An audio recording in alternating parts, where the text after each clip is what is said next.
Alors avant de revenir sur l'histoire du SPD, je voulais revenir rapidement aussi sur comment dire l'influence du SPD dans la vie quotidienne des Allemands.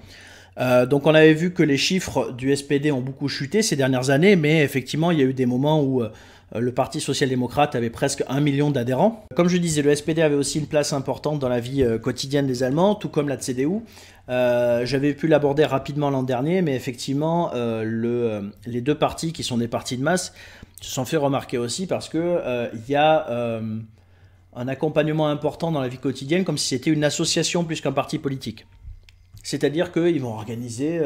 alors ça, ils organisent notamment... surtout au XXIe siècle, c'est plus ce qu'ils ont fait, c'est organiser beaucoup d'événements pour le troisième âge, c'est-à-dire quand c'est la saison du chou, organiser un grand repas, oui voilà, la CDU ou le SPD vous offre une soupe aux choux à tout le monde, ou alors des soirées cartes ou quoi que ce soit, mais toujours avec une arrière-pensée politique, mais c'est aussi, comment dire, une façon de resserrer les liens entre les différents membres.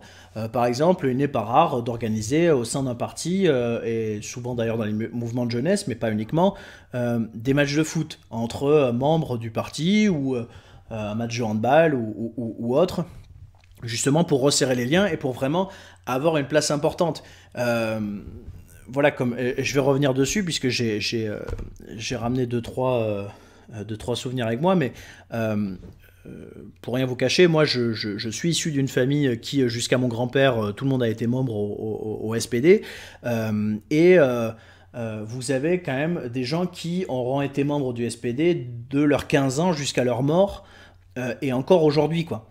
Alors c'est de plus en plus rare que vous ayez des membres du SPD en général, et de la CDU aussi, et c'est pas que le SPD pour qui ça s'applique, mais c'est vraiment des gens qui ont un seul parti, et c'est-à-dire même un parti comme le SPD, vous voyez par exemple mon grand-oncle qui est encore en vie, qui a plus de 80 ans, il aura vu quand même un SPD qui aura beaucoup évolué en 80 ans, qui sera passé d'un parti très ancré à gauche à un parti beaucoup plus centre-gauche, beaucoup plus modéré, à un parti qui même à un moment se disait très fier d'être au centre, et qui avait beaucoup moins de problèmes à former des coalitions avec des chrétiens démocrates que ce n'était le cas auparavant, qui a beaucoup évolué, mais néanmoins, vu que c'est leur parti, ils ne le quitteront pas.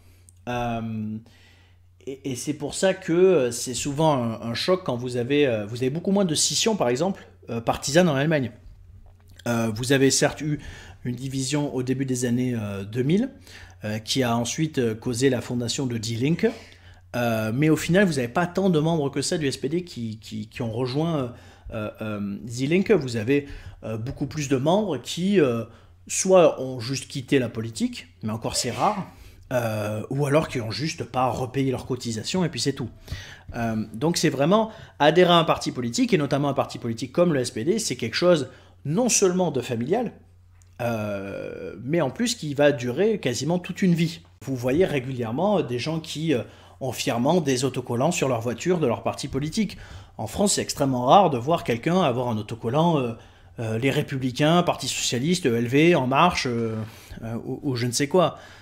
Sur leur voiture, c'est plus, bon ben, ça reste privé, c'est mal vu quand on le met trop en avant, à part effectivement dans des événements prévus comme des manifestations ou autres, mais dans le domaine privé, c'est mal vu. Alors qu'en Allemagne, j'ai déjà vu des gens qui avaient un autocollant de leur parti politique sur leur poubelle de tri, quoi. Et c'est pour ça que, pour l'instant, il est dur de parler d'un parti comme Die Grünen, comme de Volkspartei, parce que les Grünen, contrairement au SPD, n'ont pas encore cette place au sein de la communauté et de la famille, comme c'est le cas pour la CDU et la SPD. Alors, comme pour tout, il y a une évolution, on va voir ce que ça va donner, justement, si, et seulement si, parce que des surprises, on en a eu par le passé, si ça devait se confirmer la tendance que les Grünen finissent devant le SPD, est-ce qu'il va y avoir aussi un changement sur des gens qui vont se dire est-ce que vraiment j'ai envie de rester au SPD ou pas, mais c'est effectivement un impact très important qu'a ce parti politique sur la vie non seulement de ses adhérents, mais en général des communautés où ils vivent. Pareil, pour rester un peu dans l'anecdotique, mais vous avez des villes où vous avez des vannes aux couleurs du SPD qui traversent la ville, et pas seulement en période électorale, mais qui vont aussi servir, genre qui vont prêter à une association quand ils ont besoin de déplacer leurs membres ou quoi que ce soit, ils vont leur prêter sans faire payer quoi que ce soit, mais vous aurez du coup le gros logo SPD sur le van.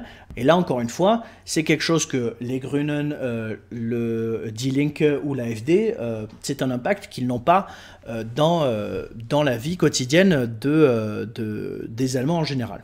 Donc, pour revenir sur le côté un peu historique, on avait parlé rapidement de Helmut Schmidt.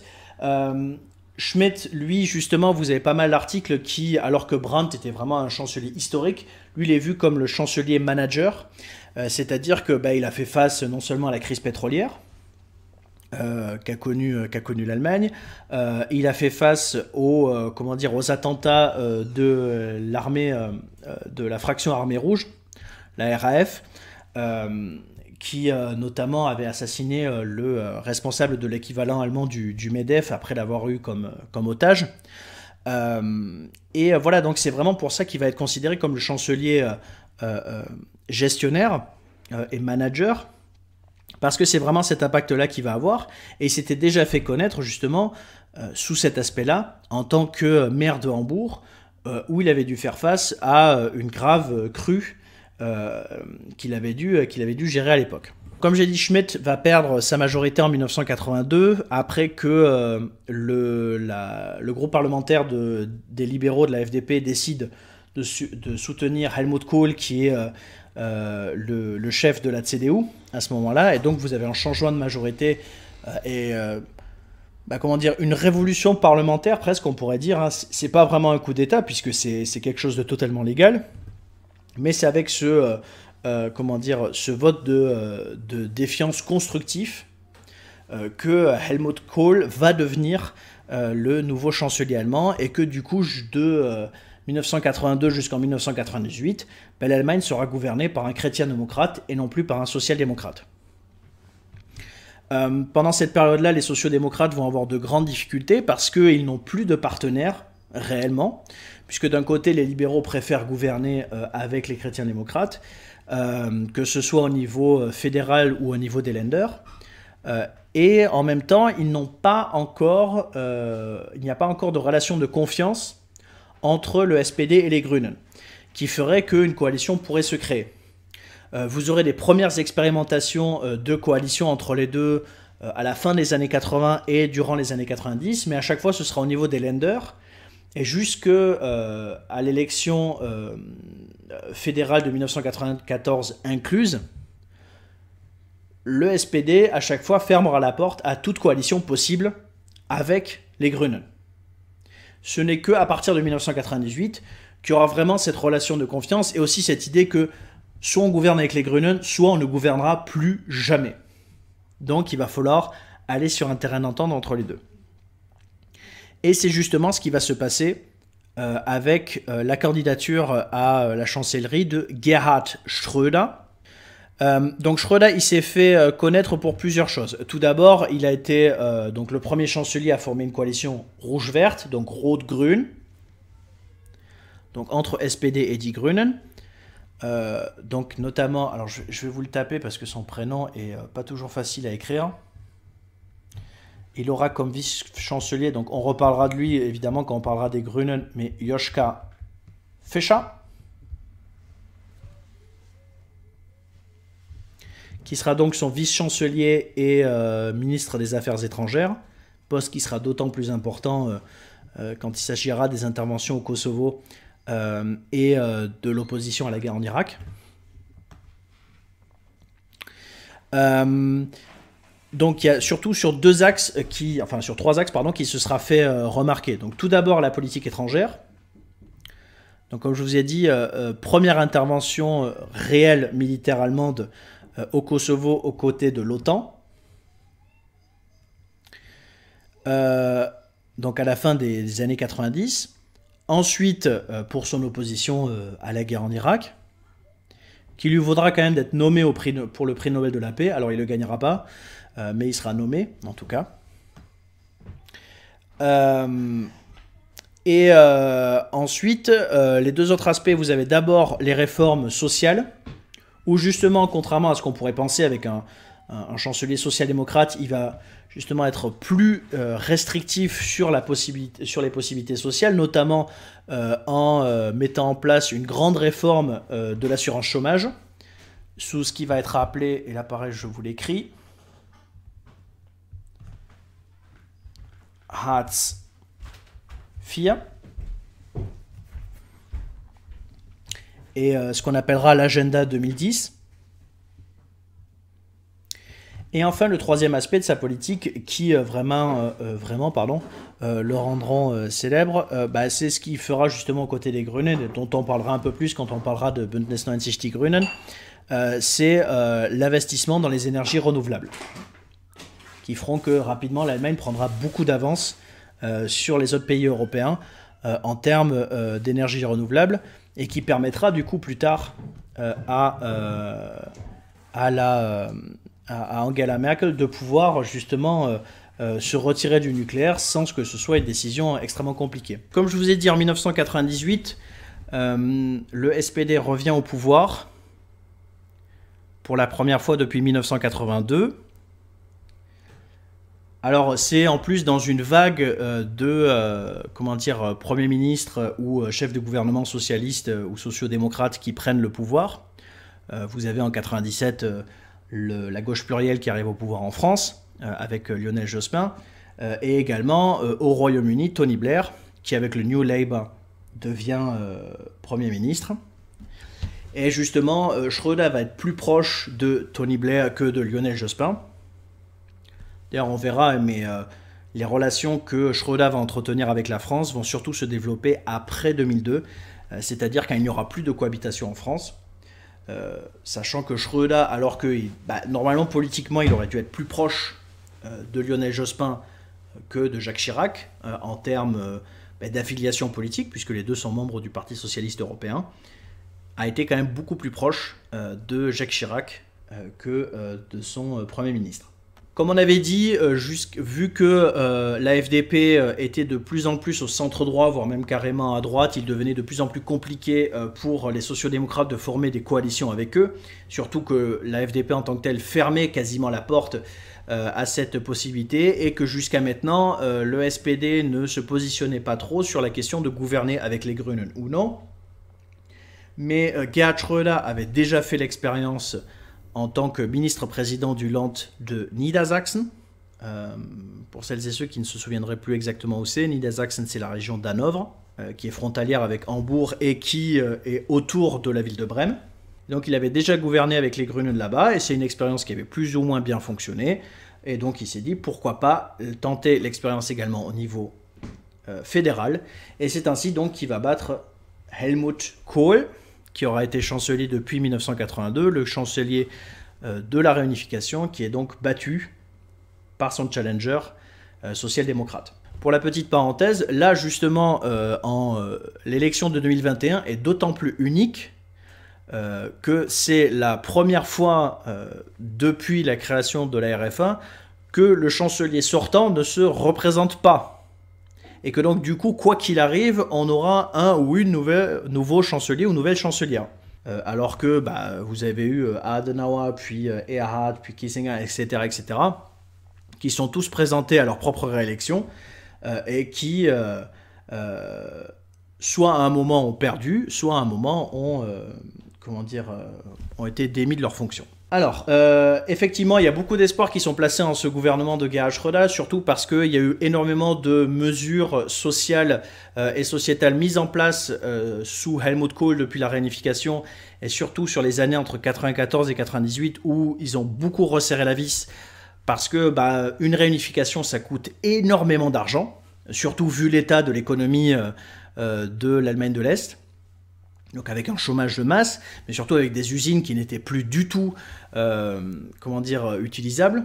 Et donc forcément, ça posait un grand problème. Donc on s'est dit qu'avec l'arrivée de Gerhard Schröder et des Grünen au pouvoir, tout changerait. Alors effectivement, il y a eu une première tentative d'avoir une politique plutôt sociale, mais rapidement, il va y avoir un virage qu'on peut presque appeler oui, c'est une politique plutôt d'économie. Comme en France, vous avez eu sous François Mitterrand un premier tournant de rigueur à partir de 1983, mais rapidement, ce tournant de rigueur, il va s'appliquer justement sous la chancellerie de Gerhard Schröder. Gerhard Schröder va prendre comme vice-chancelier, donc je vous l'avais mis dans le texte, Joschka Fischer, qui est le leader des Grünen. Donc il sera vice-chancelier et ministre des Affaires étrangères, poste qu'il occupera d'ailleurs jusqu'à la fin du mandat de Gerhard Schröder. Le virage européen, il ne va pas s'appliquer tout de suite, il va être mis en place que seulement après 2002. Quand on parle du premier mandat, on pense plutôt justement à des mesures environnementales, notamment avec un programme pour sortir du nucléaire à moyen terme. Va falloir différencier. Il faut savoir que la France ne pouvait pas prendre le virage que prenait l'Allemagne. La France a été, jusqu'à encore récemment, je crois que ça a légèrement diminué, jusqu'à récemment, l'énergie française était fournie à 75% d'énergie nucléaire. Ce n'était pas du tout le cas en Allemagne. On était plutôt à 25%. Donc forcément, c'est un virage sur la sortie du nucléaire qui est plus facile à prendre pour l'Allemagne que pour la France. Néanmoins, il y a aussi un grand investissement encouragé par le gouvernement qui est fait dans les énergies renouvelables, notamment dans l'éolien, avec des installations d'éoliennes qu'on appelle offshore, c'est-à-dire qui vont être placées dans les territoires allemands, mais dans la mer, notamment la mer du Nord, pour que petit à petit l'Allemagne ne soit plus dépendant de l'énergie nucléaire et des énergies fossiles. Même si sur les énergies fossiles, ça prend plus de temps que prévu, avec notamment une sortie du charbon qui n'est toujours pas terminée. Donc comme je vous ai dit, le gouvernement rouge-vert va également mettre en place un partenariat civil entre couples de même sexe, sans pour autant, comme vous l'avez vu dans le texte, parvenir à trouver une solution sur la question fiscale, sur avoir des droits égaux entre couples de même sexe et couples hétérosexuels. Et le problème que va avoir ce gouvernement, c'est surtout que, certes, ils ont une majorité au Bundestag, mais ils ne l'ont pas forcément au Bundesrat. Le Bundesrat, je vous rappelle, donc, qui est formé des gouvernements des différents Länder. Donc ce sont des personnes envoyées par les gouvernements des différents Länder.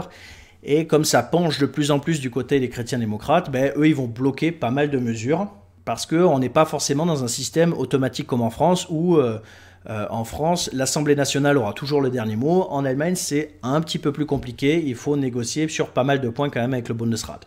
Surtout qu'une chambre des Länder dans un pays fédéral, elle est d'autant plus importante. Donc au moment d'arriver aux nouvelles élections en 2002, forcément, ça devient assez compliqué pour Rot-Grün et il y a la crainte de ne pas gagner. Surtout qu'en face, c'est Edmund Stoiber. Alors Stoiber s'écrit S-T-O-I-B-E-R, qui sera la tête de liste pour chrétiens démocrates et chrétiens sociaux, qui est le ministre-président de la Bavière. Donc justement, je vous avais dit, Angela Merkel qui ne s'est pas présentée en 2002 alors qu'elle était dirigeante de la CDU, tout simplement parce qu'elle a laissé sa place à Edmund Stoiber. Mais plusieurs facteurs vont permettre à Gerhard Schröder de se faire réélire. Tout d'abord, donc effectivement, son opposition à la guerre en Irak. Donc rapidement, il va trouver justement là-dessus un point d'accord et un partenariat fort avec la France sur le fait de s'opposer à cette intervention américaine en Irak. Américaine, britannique et d'autres pays également, hein. Là où, pourtant, justement, ils se sont montrés favorables à une intervention en Afghanistan. Justement, là, on a une différence de politique, puisque après le 11 septembre, Schröder avait dit que l'Allemagne apporterait soutien, quoi qu'il arrive, aux États-Unis, mais justement, là, il a voulu marquer en disant, par contre, il ne faut pas non plus abuser de ce soutien proposé. Voilà, l'Afghanistan, intervention en Afghanistan, oui, intervention en Irak, non. Et ensuite, et je terminerai là-dessus avant de vous envoyer le deuxième lien, il y a eu de fortes intempéries en ex-Allemagne de l'Est, quelques mois avant l'élection.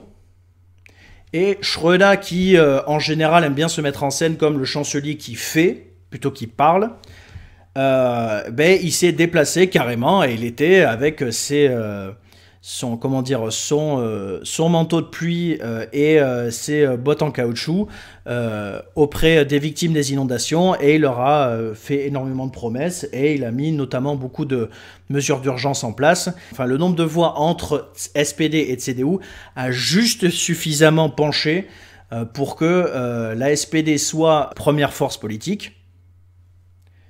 mais c'est surtout grâce à un score amélioré des Grünen que le gouvernement rouge-vert va se maintenir en place. Donc pour ce deuxième mandat ensuite de Schröder et des Grünen, beaucoup de mesures vont être mises en place, donc notamment le code de nationalité va changer en Allemagne. Donc des personnes vivant en Allemagne, des étrangers vivant en Allemagne peuvent désormais obtenir la nationalité allemande, ce qui n'était pas le cas par le passé. Vous aviez un droit du sang assez important qui faisait notamment qu'après la chute du mur et la réunification allemande et en général la fin de la guerre froide, vous avez beaucoup de gens qui habitaient dans des territoires polonais ou russes qui avaient des grands-parents ou des arrière-grands-parents allemands qui ont obtenu assez facilement la nationalité allemande.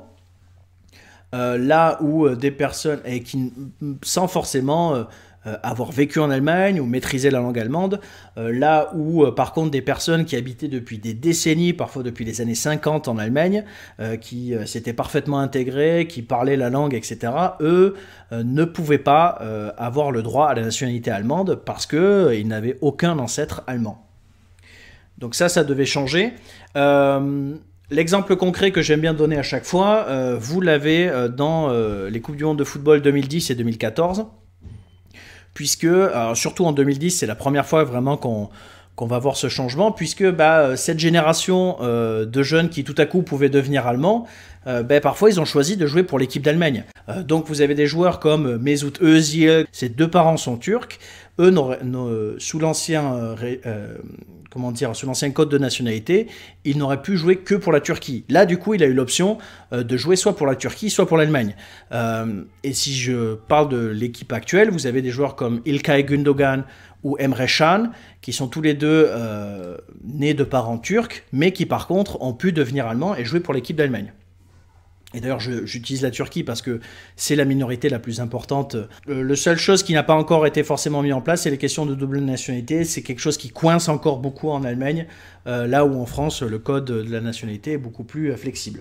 Donc là, ce qui va marquer aussi le deuxième mandat de Schröder, c'est effectivement les questions européennes, où il va y avoir un rapprochement fort avec la France, notamment avec les conseils des ministres communs, et même des prises de parole de Gerhard Schröder à l'Assemblée nationale et de Jacques Chirac du coup au Bundestag. Vous aviez même Libération qui avait titré dans sa une en 2003 Vive la France-Allemagne.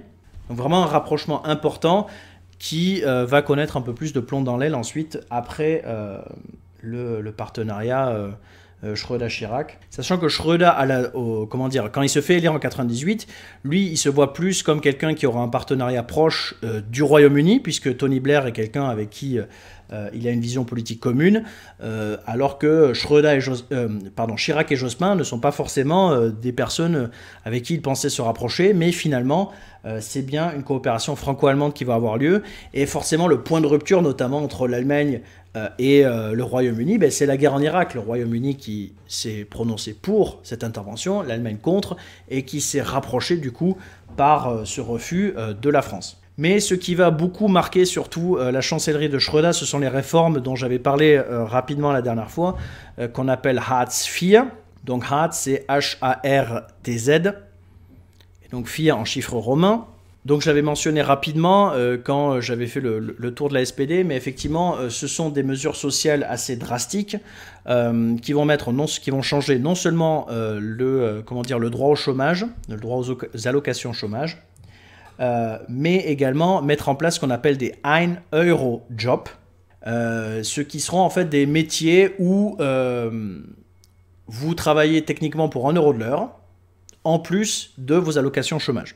Ce qui est rejeté par une grande partie de la population, notamment la gauche de la SPD qui est extrêmement déçue par ces mesures, et ce qui va notamment causer une scission au sein de la SPD, où une partie de l'aile gauche va quitter le parti pour fonder un nouveau parti qui s'appelle VASG, donc W-A-S-G. Alors, je n'ai pas trop besoin de vous donner les initiales, surtout la signification des initiales, surtout ce qui va être important, c'est la VASG va ensuite se rapprocher du parti qui s'appelle PDS, dont j'avais parlé rapidement et dont on reviendra plus en détail plus tard, qui est un parti de socialistes démocratiques, à ne pas confondre avec sociodémocrates, qui sont surtout des anciens communistes est-allemands, et les deux vont fusionner pour fonder Die Linkspartei, qui va devenir un nouveau concurrent direct du coup à la SPD et un concurrent à sa gauche.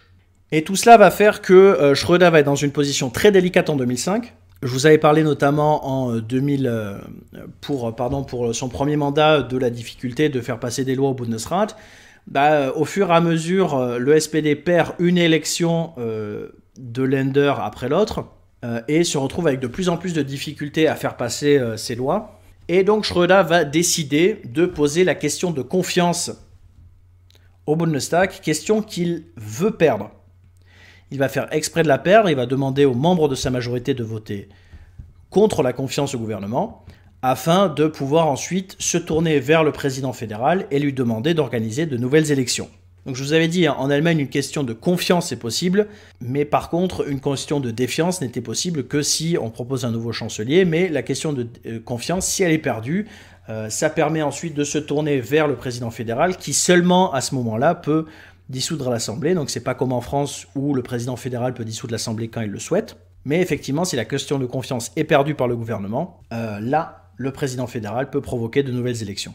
Élections qui vont mieux se passer que prévu, puisque la SPD va faire un score meilleur qu'attendu, argumentant même que le score de la CDU et le score de la SPD est le même, sauf qu'évidemment, ils enlèvent la CSU de Bavière dans le calcul afin d'argumenter quel est le premier parti d'Allemagne. Mais voilà, il n'y a plus de majorité pour rouge-vert. Techniquement, il y aurait pu y avoir une majorité rouge-rouge-verte, donc avec die Linkspartei. Mais dès le soir des résultats, le secrétaire général de la SPD avait directement dit « hors de question de gouverner avec die Linkspartei ». Et donc la seule possibilité est devenue une grande coalition entre CDU, CSU et SPD, avec Angela Merkel à sa tête.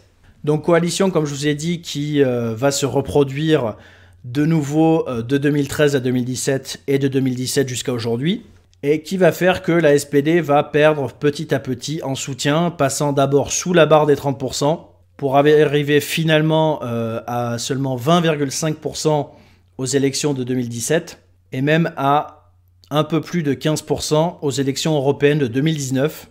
Et donc pour finir ce tour d'horizon de la SPD, la question qui va se poser donc maintenant c'est est-ce qu'on peut encore dire que la SPD est une Volkspartei, puisqu'elle n'est plus en mesure de figurer parmi les deux premiers partis d'Allemagne pour le moment.